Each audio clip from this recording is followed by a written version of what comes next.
In 1962, in the small village of Salem, Massachusetts, fear and suspicion spread quickly. What started as strange illnesses among young girls grew into one of the darkest chapters in American history, the Salem witch trials.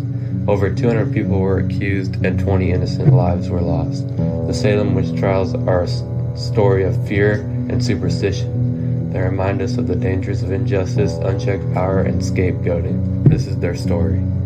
The Salem witch trials lie in a mix of superstition, fear, and societal pressure. In the strict community of Salem, anything out of the ordinary was often seen as the sign of the devil. Once one person was named, others would follow.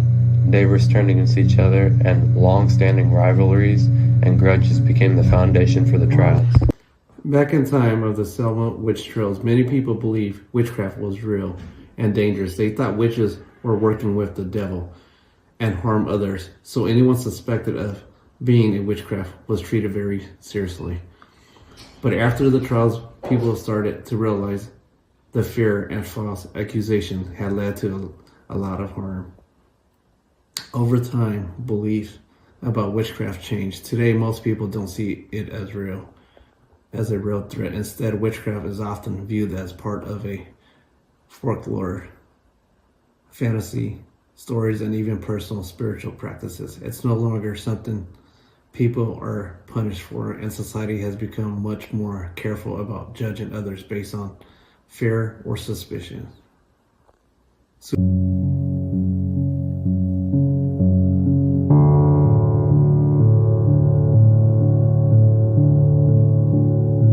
As the accusations spread, the courts took over. The trials were based on flimsy evidence, like the accusers claimed to see spirits. But the most powerful tool in these trials was fear. The accused had little chance to defend themselves, and denying the charges was seen as guilt. Many confessed under pressure, hoping for mercy, and accused others in an attempt to save themselves.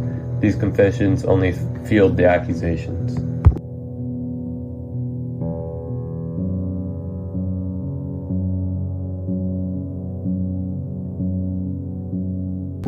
Of the hundreds of people accused, around 20 people were executed, most of them women.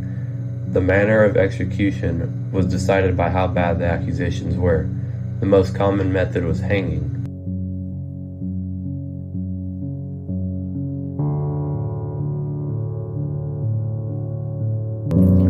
People often think the accused were witches in a sense of practicing evil magic, but that's far from the truth. Most of the people accused were ordinary men and women, neighbors, friends, members of the community who were vulnerable for various reasons. Sometimes it was because of social status, their gender, or even personal grudges within the town.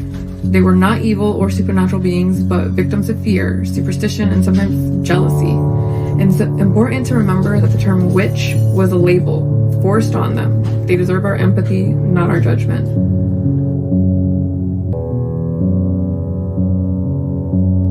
The Salem witch trials left an incredible mark on American history, dividing the town and haunting its people. Innocent lives were lost, and many others were ruined by false claims. The trials became a powerful warning about unchecked power and fear-driven actions. Though the trial ended, their lessons still echo today.